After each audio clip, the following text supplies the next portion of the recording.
Good morning, this is Mission Control Houston. It's launch day, and on your screen is a live look at the Mid-Atlantic Regional Spaceport on Wallops Island in Virginia. Northrop Grumman's Antares rocket is getting ready for liftoff from Launch Pad 0A to kick off a cargo resupply mission carried out by Northrop Grumman's Cygnus spacecraft. Launch is expected in less than 30 minutes from now at 4:27 and 42 seconds a.m. Central, 5:27 and 42 seconds a.m. Eastern with a 5-minute launch window. So far, everything's on track for an on-time launch. This is the second launch attempt for this uncrewed mission. Yesterday, during the final minutes of the countdown, a fire alarm sounded at the Northrop Grumman Cygnus Control Center in Dulles, Virginia, causing the team to have to evacuate the building. The team was responsible for monitoring Cygnus during launch and ultimately taking control of the spacecraft once the spacecraft separated from the solid rocket motor second stage about 9 minutes after liftoff. Yesterday, the team was not tracking any issues with the Cygnus spacecraft, the Antares rocket, ground communication systems, weather, anything like that.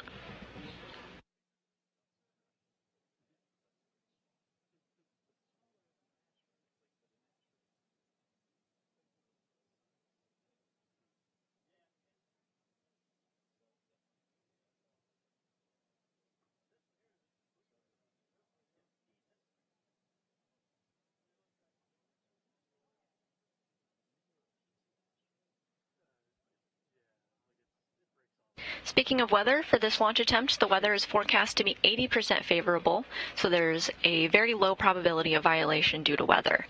Temperatures at NASA's Wallops Flight Facility are in the mid-60s, and weather officers don't expect weather to be any kind of constraint on today's launch.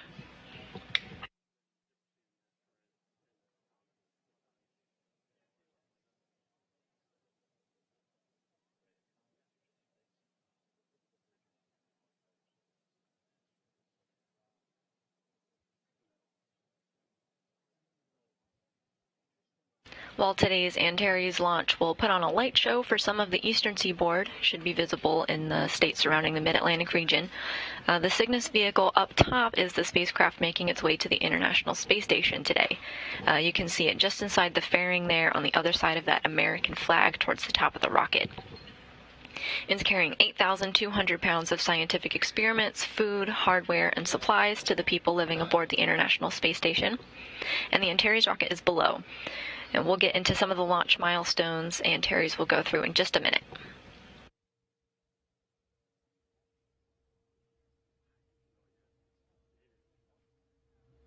The mission we're talking about today is Northrop Grumman's 18th Commercial Resupply Services mission for NASA, and after today's launch, Cygnus will travel on a 2-day journey to the International Space Station.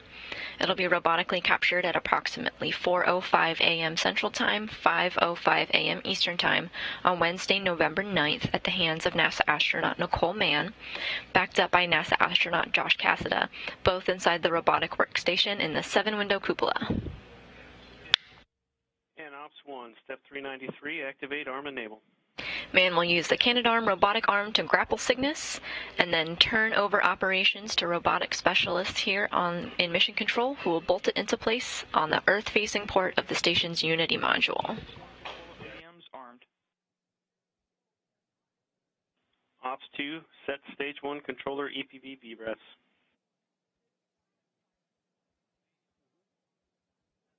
And in work.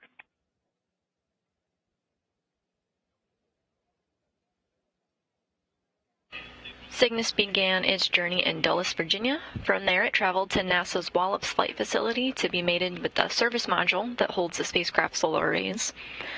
It then traveled to nearby Wallops Island for fuel and integration with the Antares rocket in the Horizontal Integration Facility, also known as the HIF. The rocket and spacecraft traveled horizontally to Launch Pad 0A on Wednesday, November 2nd. Some beautiful shots of it on its way to the launch pad there.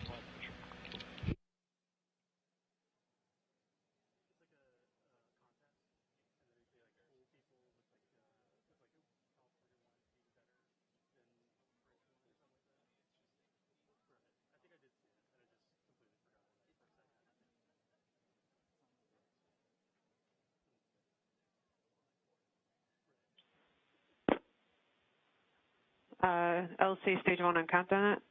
Can you provide status of cold helium bottle supply pressure? Stand by, we're still evaluating.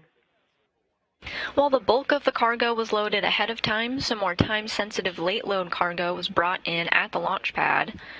At pad 0A, Antares is raised vertically, a process that takes about 30 minutes or less for a combined system test.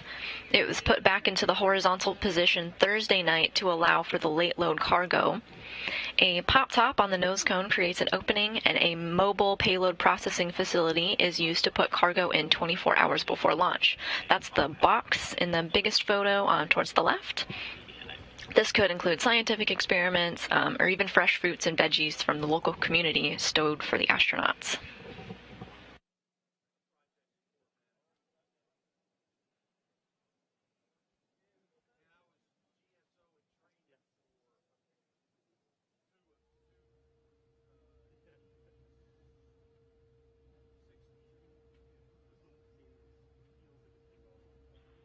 LC stage 1 on countdown. Go ahead, stage 1. Helium topping is not required. Copy that, stage 1. Check step 391, 392, not required.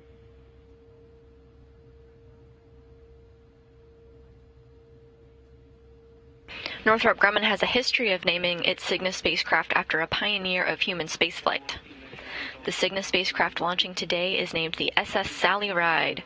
Dr. Ride was a NASA astronaut and physicist. She was the first American woman to fly to space, kicking off her spacefaring career during the STS-7 mission. She was also a crew member of STS-41G in 1984.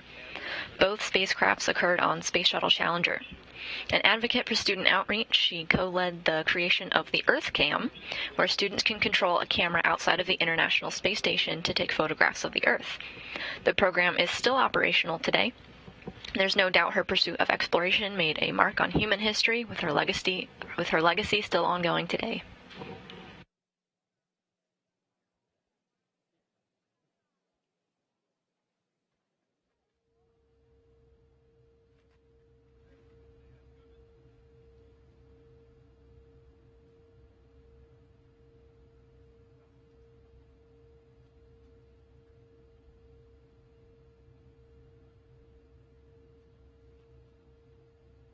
We're now just 20 minutes away from launch.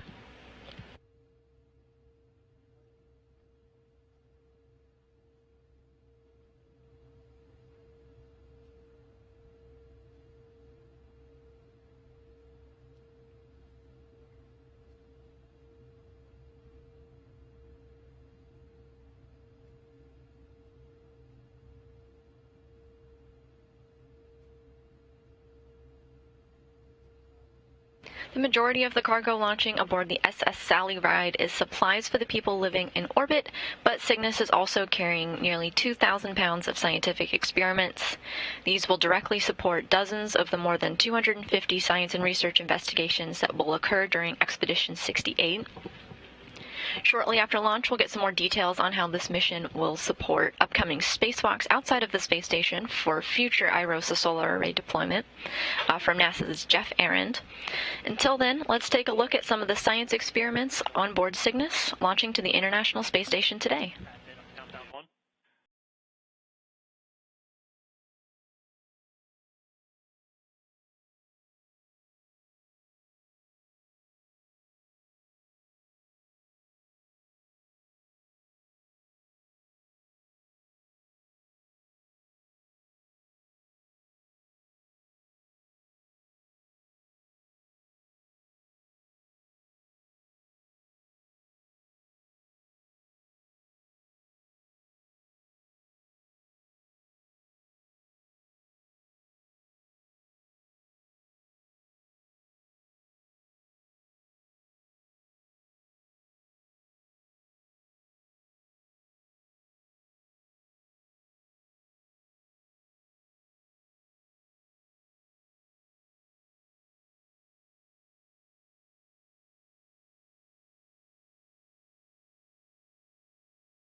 LC prop lead, step 397. Actual F1 level is 11 out of 11, and prop 2 is monitoring 390. Flight control teams are taking a look at the Antares' onboard systems and plan to go into a 5-minute hold at the L-11 minute mark at 4:16:43, which would lead us to a new T-0 time of 4:32:42 Central Time towards the end of the launch window. Copy, LC in work.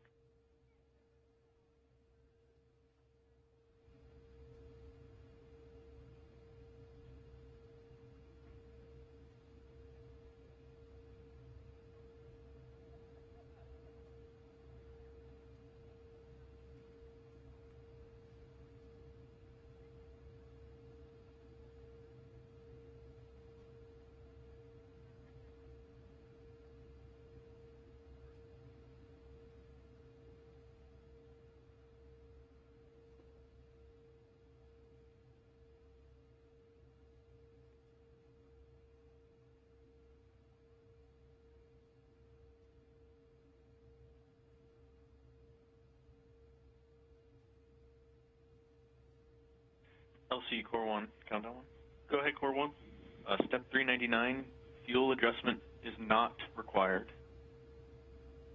Copy that, Core 1. And Prop 2, arm OCCS for no adjustment to fuel level. And LC Prop 2, OCCS, ACDC is armed. ACDC confirmed.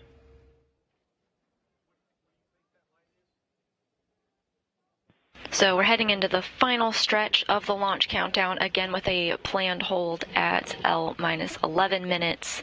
We do have a guest from Northrop Grumman with us here today, Christina Halona. Thank you for joining us not only yesterday, but today as well. Christina, do we have you? Hi, Chelsea. Yes, you do have me. Thank you. It feels good to be back again. And I just want to thank you all who are joining us live to see a successful Antares launch and Cygnus mission to the International Space Station. And once again, as a Navajo woman, I'd like to wish you all a happy Native American Heritage Month as well. Christina, that's great. So launch is now set for 4:32 a.m. Central Time towards the end of the window. Can you tell us about some of the milestones we can expect going up to countdown? Sure. So there's still some pre-launch milestones that are left. Right now, we are currently at the tail end of the propellant loading operations. When that is complete, the team will top off the propellant and do some fuel adjustments. Then you'll hear a final go, no-go poll that you'll hear here soon. That will be completed to proceed with the final countdown to launch. And then at about 3 minutes before launch, the auto sequencer will be initiated. This is where Antares' internal flight computer takes over and commands the vehicle. So the auto sequencer then goes through the final steps of prepping the vehicle for launch, and then we will proceed through the final countdown. And Ops 1 and LCP advised, I'm going to go ahead and forward these steps to both of you again. And Christina, what about post-liftoff? What milestones should we expect for the Antares rocket? For Antares, the first milestone comes after the main engines burn for approximately 200 seconds and until main engine cutoff, which we'll hear on the nets as MECO.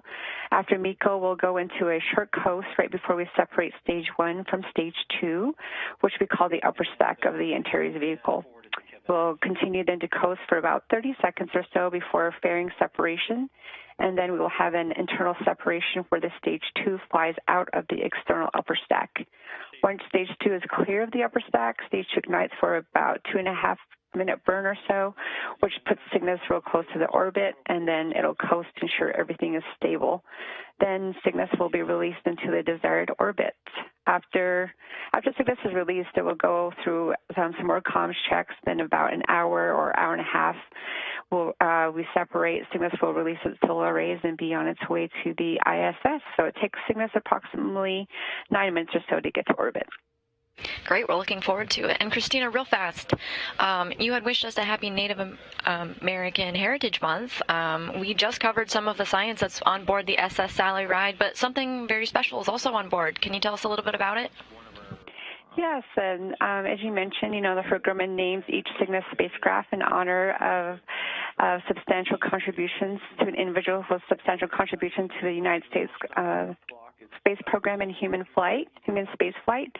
And the Engine 18 mission is proud to commemorate Dr. Sally Ride, who was the first female astronaut who served on the crew of the second flight of Challenger. She was definitely an advocate for diversity and equality in science, inspiring countless women and people of color to pursue STEM careers, including myself. And as an Indigenous woman from the Navajo Nation, Dr. Sally Ride was someone I aspired to be like, and she definitely paved the way for other women like myself to be part of the aerospace industry and to not be afraid to chase your dreams, which is very important. That is what Dr. Sally Ride continued to do until her death, to help inspire students, which brings me to the very special item. It is an American flag signed by all 402 students and staff from the Sally Ride Elementary School in Los Angeles, California, which was named by the neighborhood in Dr. Ride's honor. The school is 95% Hispanic and 5% people of color, and its vision and mission is the heart of Dr. Sally Ride's legacy. It's wonderful to hear. Christina, thank you so much for joining us. Thank you.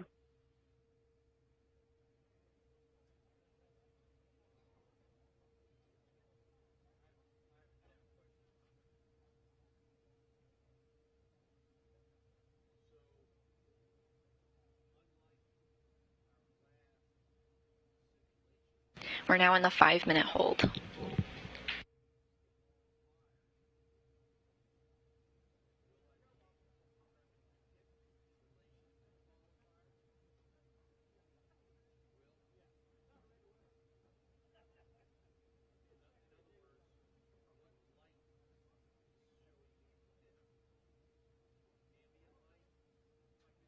As Christina said, there's many milestones that we'll be looking out for after launch. The first is main engine cutoff, also known as MECO, of the Antares first stage, about 3 minutes and 18 seconds after launch.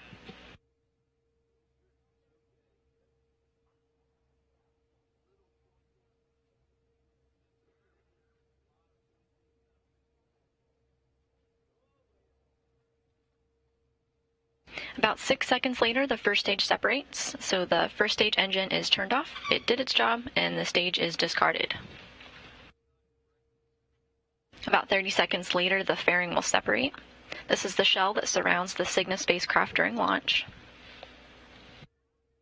LC, this is CMD, step 410. Cygnus is in launch mode and nominal. Copy that, CMD, check step 404.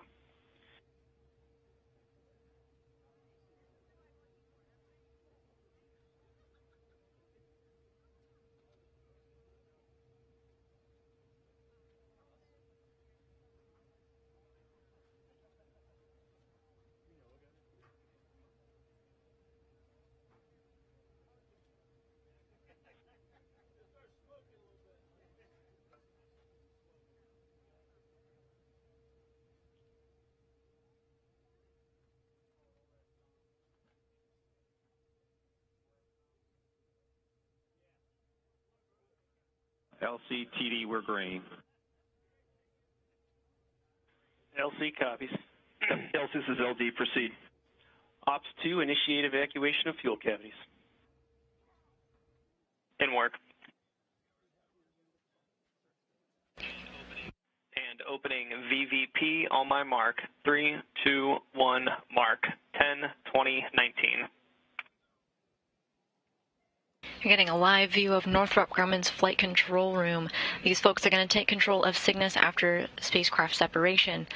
They're keeping in constant communication with Mission Control in Houston and also the Range Control Center at NASA's Wallops Flight Facility.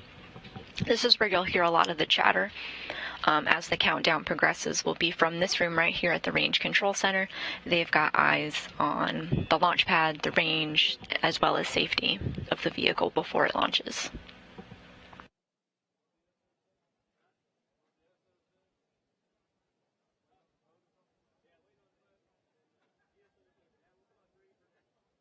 At this time, I'd like to proceed with final countdown poll. GSO. GSO, go. RSO. RSO, go. TD.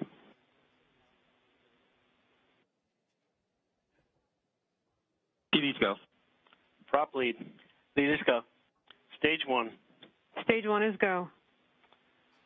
MES-1. MES-1 is go. GCE. GCs go. ACE. ACE is go. Mars. Mars is go. CMD. CMD go. LD. LD is go. NG. Northrop Grumman is proud to honor a renowned NASA astronaut and the first American woman in space, Dr. Sally Ride.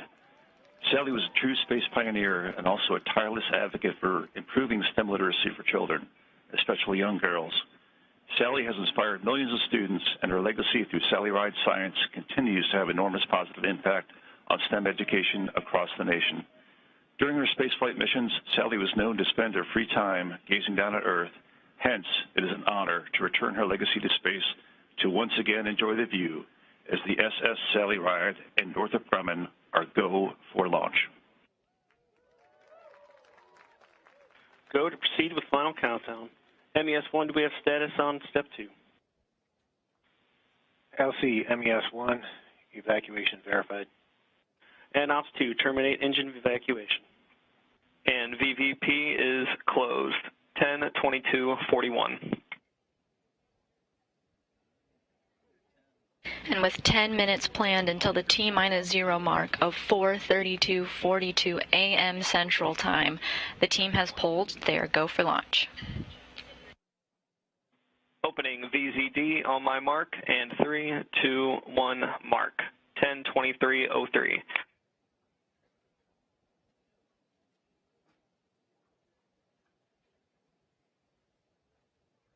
And ACE, LC on countdown 1. Go ahead, LC. Yeah, steps 405 and 406 still not required. Stand by.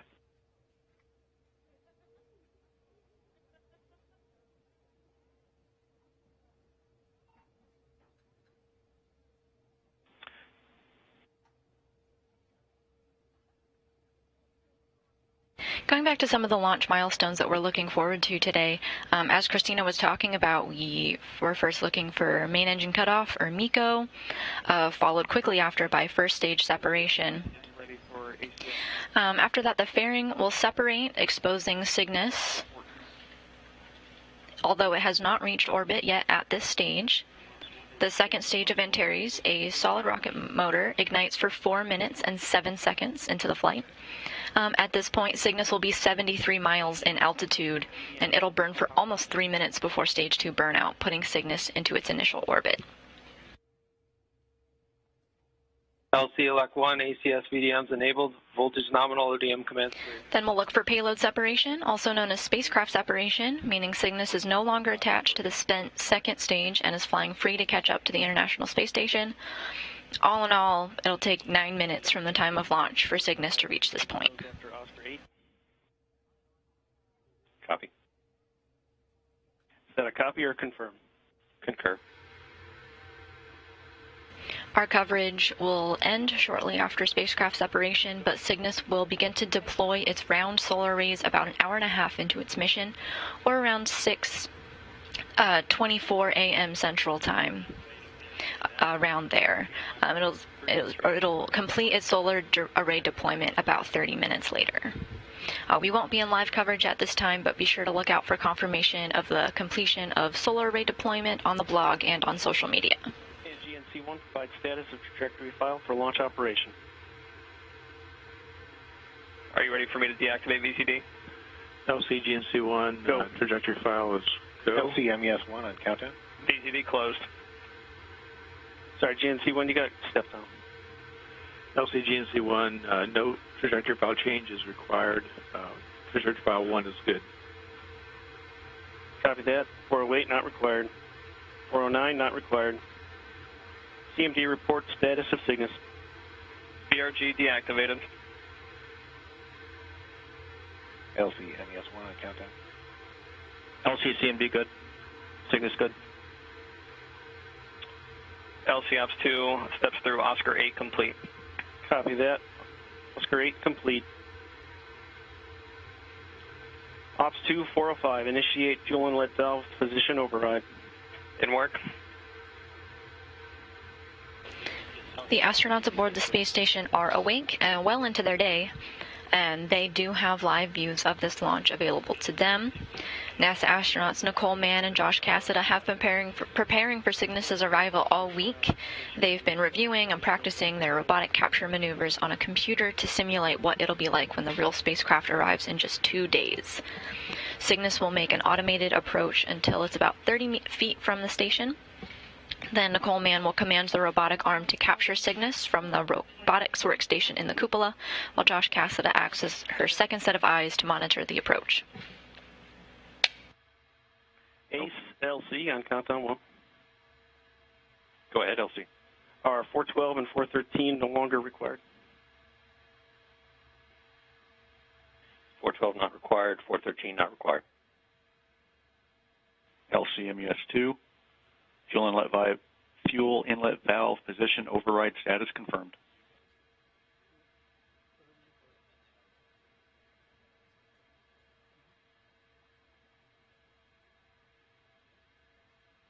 Copy 406 complete. And prop lead, I got your call on 418. Ops 2 initialized ground ordnance power supplies. Ground ordnance power supplies initialized. Ground ordnance power supplies nominal. And 422 is not required. Ops 2 copies.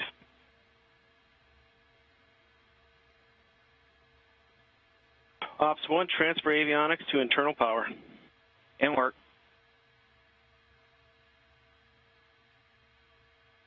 This chatter that you're hearing is coming from the Range Control Center at NASA's Wallops Flight Facility as they move through their countdown. You can think of it as mission control for the rocket before it leaves the ground. They're monitoring the procedures leading up to launch, which you're hearing now, monitoring weather systems, aircraft in the area, and are monitoring the safety of the situation in the unlikely event that the rocket veers off course or is acting off nominally. Another set of eyes. They're working really closely with the Cygnus Flight Control Center in Dulles, Virginia, as well as Mission Control here in Houston, under the direction of Flight Director Adi Boulos. LC Elect 1, SNAs, ODMs, all armed. NASA TD, report range status. Range is green. And MES1, can you confirm engine priming status is verified? It is verified.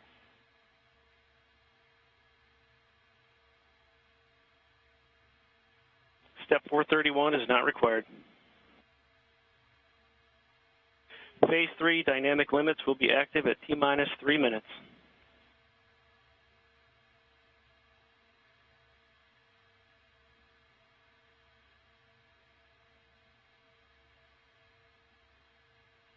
And launch team, despite regulators, alarm clocks, and desiccant dryers running amok, we are on schedule. FC commanded to flight mode.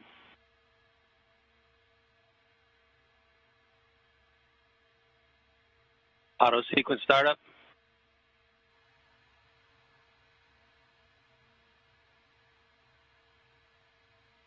Just under 3 minutes until launch, and everything is go for launch. Podium left voltage and current nominal.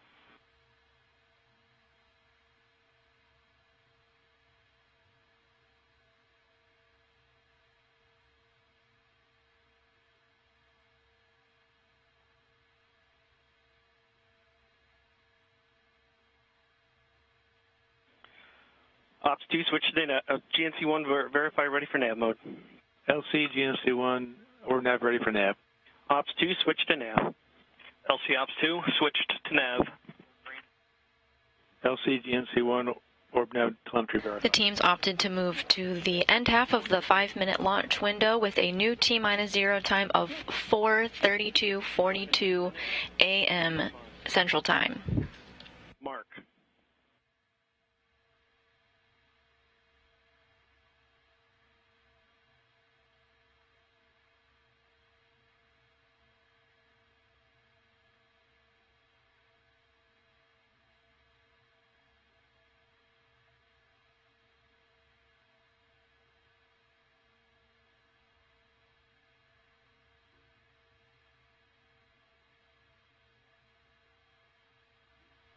T-minus 1 minute, 30 seconds.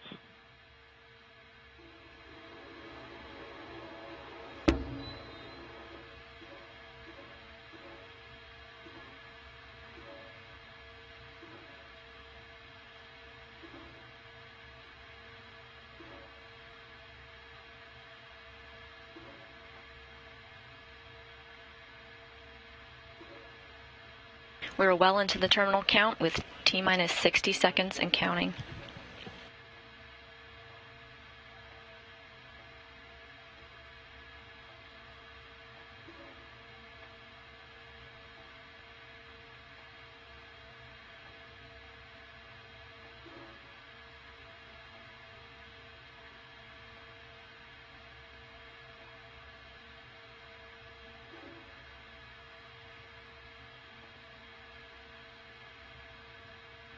T-minus 30 seconds.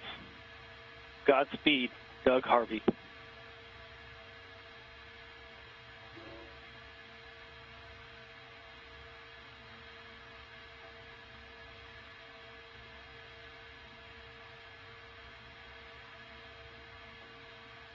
T-minus 10. 5, 4, 3, 2, 1. Engine ignition. We have liftoff. NG-18 launch vehicle, all flight. We have liftoff of Northrop Grumman's 18th Commercial Resupply Services mission. The SS Sally Ride has begun its journey to the International Space Station.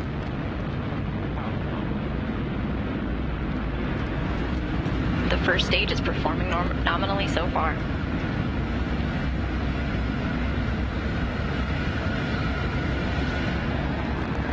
Operating steadily at 100% thrust.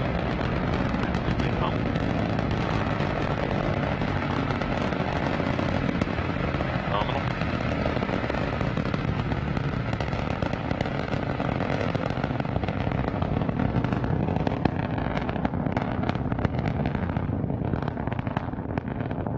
Core pressurization valves functioning as expected.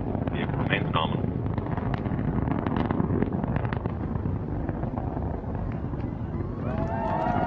1 minute into the flight, no issues are being tracked with the Antares rocket. We are passing through max Q. Vehicle remains nominal. Antares is passing through max Q, the area of maximum dynamic pressure on the rocket. Power remains nominal. Passing through 50,000 feet. Attitude remains nominal. Passing through 5,000 feet per second. Core pressurization valves continue to function as expected. Engines remain nominal at 100% thrust. Approximately 100 seconds to MECO.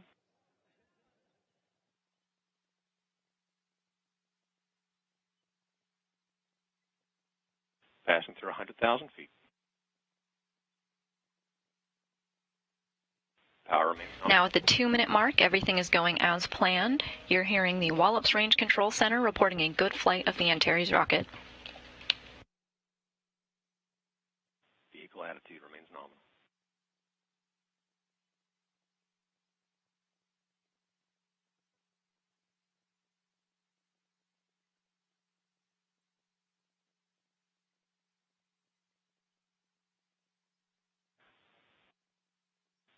Nominal attitude.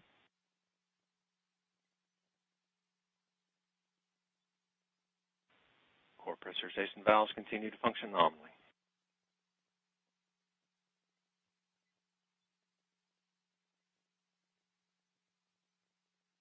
We have begun slow throttle down. Throttle down is the precursor to main engine cutoff. MECO occurs at the 3-minute 18-second mark of the flight, followed right after by first stage separation. Coming up at the 3-minute mark, just seconds away from main engine cutoff.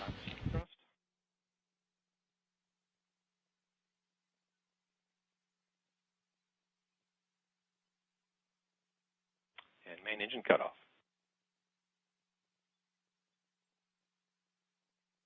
Stage 1 separation. First stage separation confirmed from Wallops' Range Control Center, just as planned, about 6 seconds after main engine cutoff. Less than 20 seconds to go until fairing separation to unveil the Cygnus cargo spacecraft.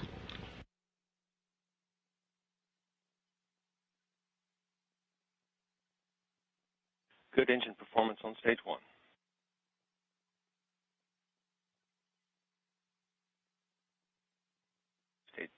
Stage 2 ignition in approximately 10 seconds. We have fairing separation. Fairing separation is confirmed. Cygnus is now outside of its protective shell and is continuing to climb into its preliminary orbit.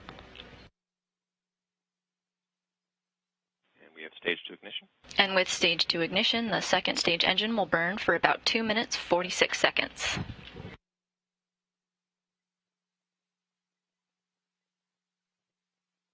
The stage 2 Castor 30 XL motor will burn for approximately 2.5 minutes.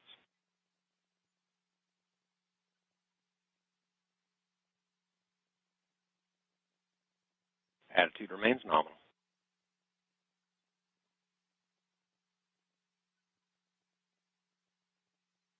Stage 2 TVC is nominal. Electrical power remains nominal.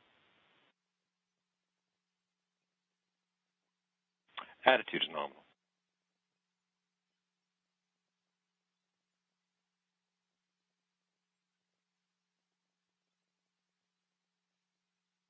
Coming up on the 5-minute mark of the flight, with second stage burnout expected at the 6-minute 53-second mark of the flight. At the time of second stage burnout and orbital insertion, Cygnus will be at an orbital altitude of 109.5 miles or 176.2 kilometers. Attitude remains nominal.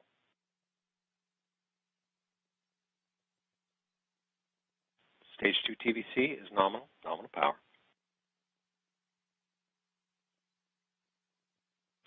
Attitude remains nominal.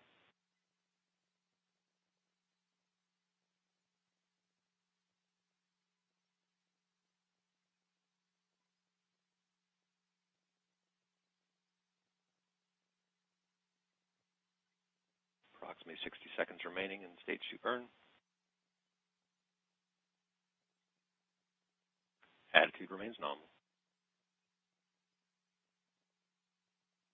6 minutes into the flight of Northrop Grumman's Antares rocket, under a minute now until stage 2 burnout and orbital insertion.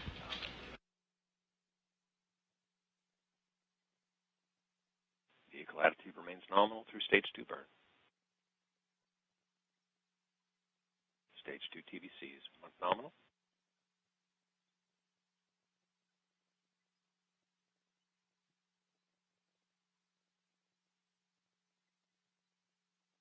Coming up on stage 2 burnout.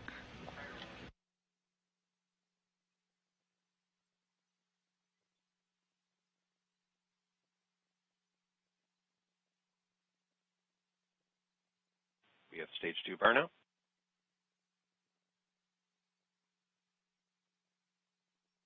Beginning reorientation for payload separation. We have good insertion. Antares is currently in orbit and will coast for approximately 100 seconds prior to payload separation. Cygnus has reached its preliminary orbit insertion. Next, we'll be looking for Cygnus to separate from the second stage, which will occur at 8 minutes and 52 seconds after liftoff, about 2 minutes from now.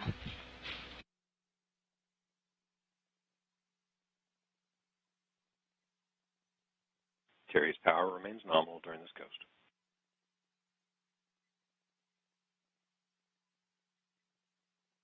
We're continuing to hear good callouts across the board. Everything is nominal at this stage of the flight.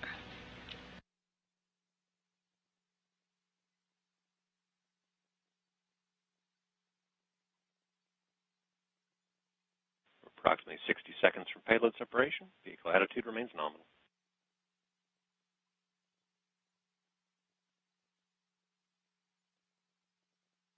Vehicle power remains nominal.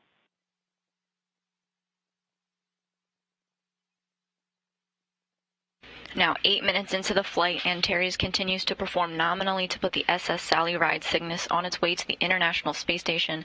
Spacecraft separation is expected in less than 1 minute. Power remains nominal.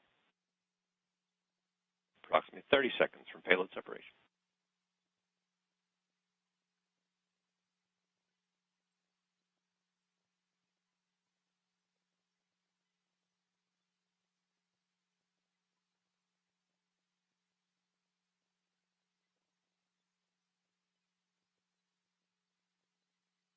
Antares remains nominal.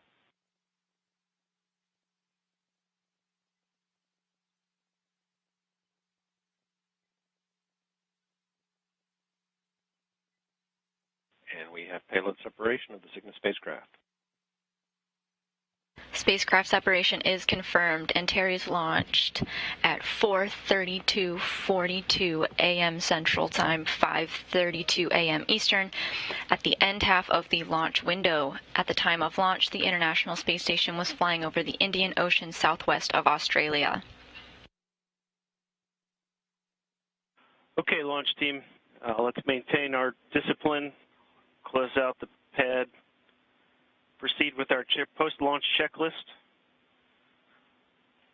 Step 448, Prop 1. Could you give status on pulse purging? LC Prop 1, first helium pulse purging cycle is complete. You can see some celebration from the Range Control Center at NASA's Wallops Flight Facility. Cygnus has successfully separated from the second stage of the Antares rocket, and at this time, operations of the vehicle will move to Dulles, Virginia, under the direction of Northrop Grumman's Cygnus flight controllers.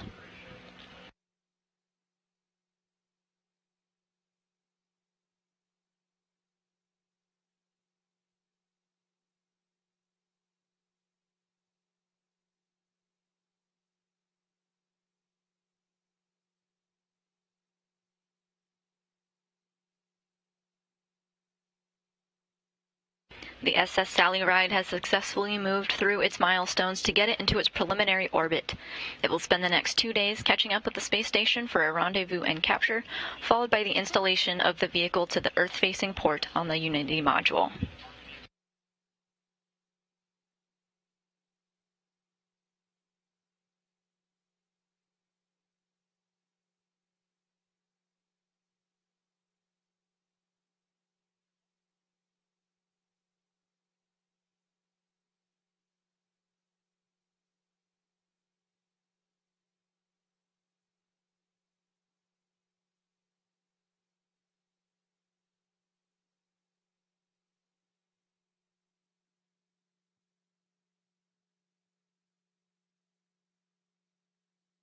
You're looking at a live view of the Cygnus flight control room in Dulles, Virginia. This team is diligently working as they now have control of the Cygnus spacecraft now that it is in its preliminary orbit and separated from the Antares rocket.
If you're just joining us, Northrop Grumman's 18th Commercial Resupply Services mission just launched from Launch Pad 0A at the Mid-Atlantic Regional Spaceport, part of NASA's Wallops Flight Facility. Cygnus is carrying 8,200 pounds of scientific experiments, food, hardware, and supplies to the people living aboard the International Space Station. We highlighted a couple of the scientific experiments on board, but this Cygnus is also carrying a number of tools as well as hardware that our spacewalkers might use in future spacewalks. You can get a breakdown of what's on board now.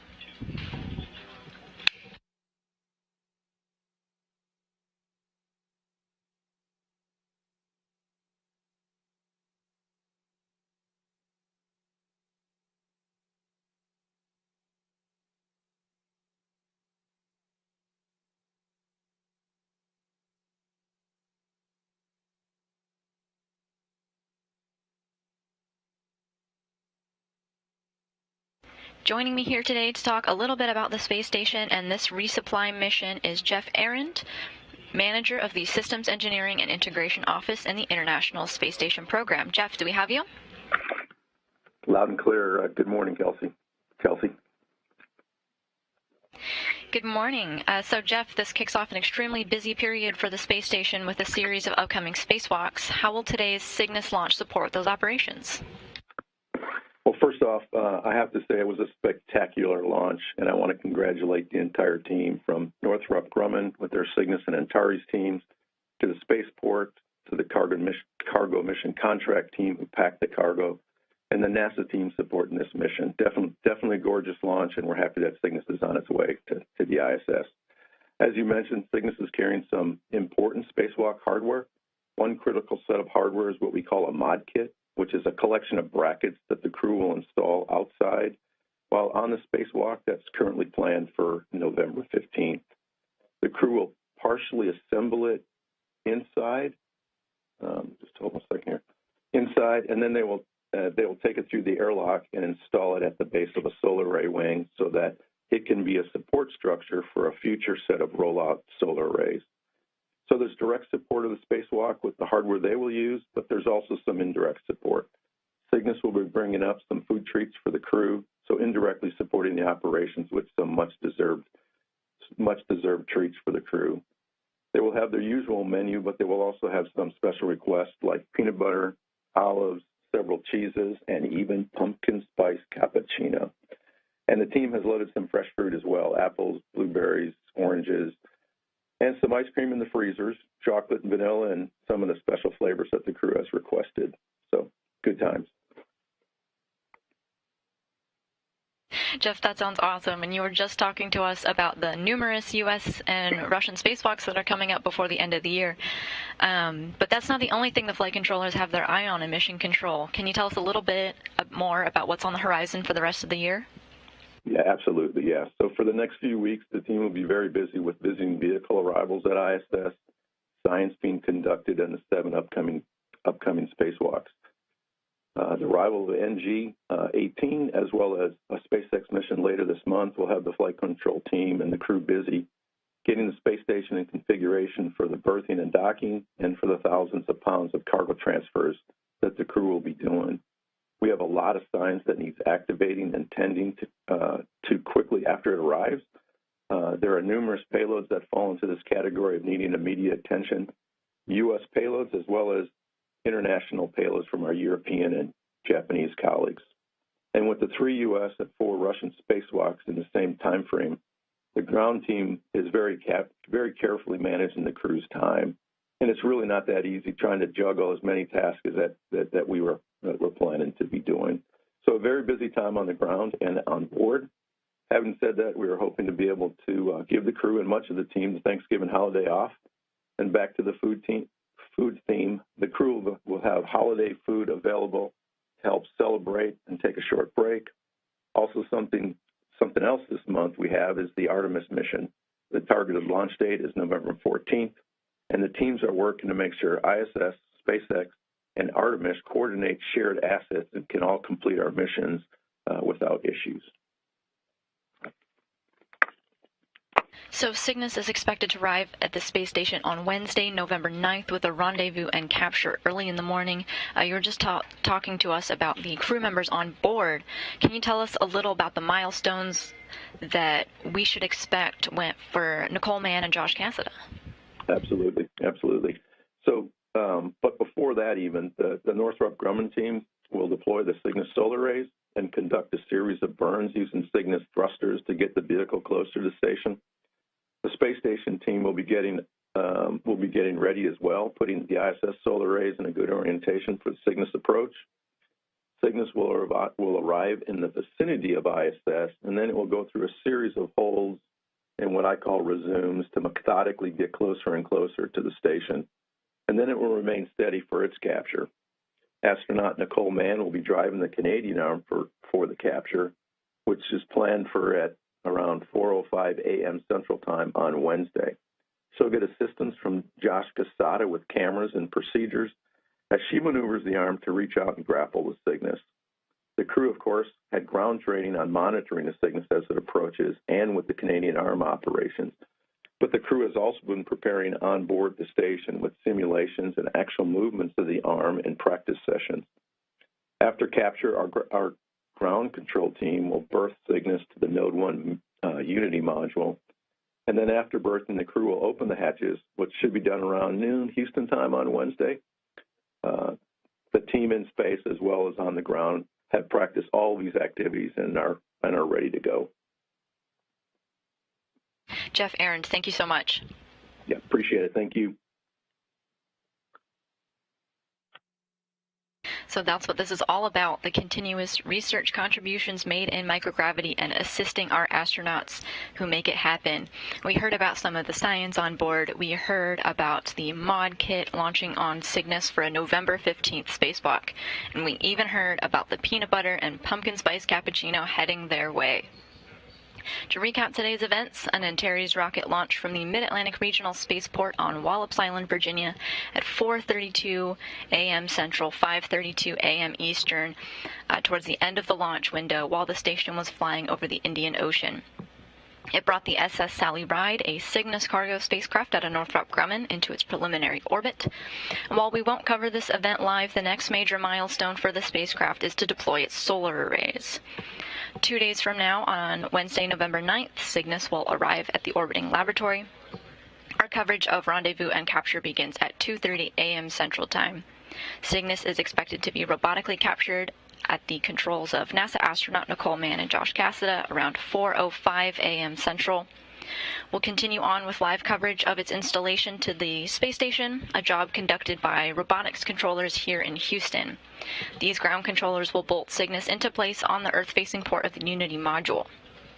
Throughout the week, the astronauts on the space station will work to unload the cargo, and Cygnus is expected to stay bolted to the space station for about 2.5 months, and it's until its departure, currently scheduled for January 2023. Thanks for joining. This is Mission Control.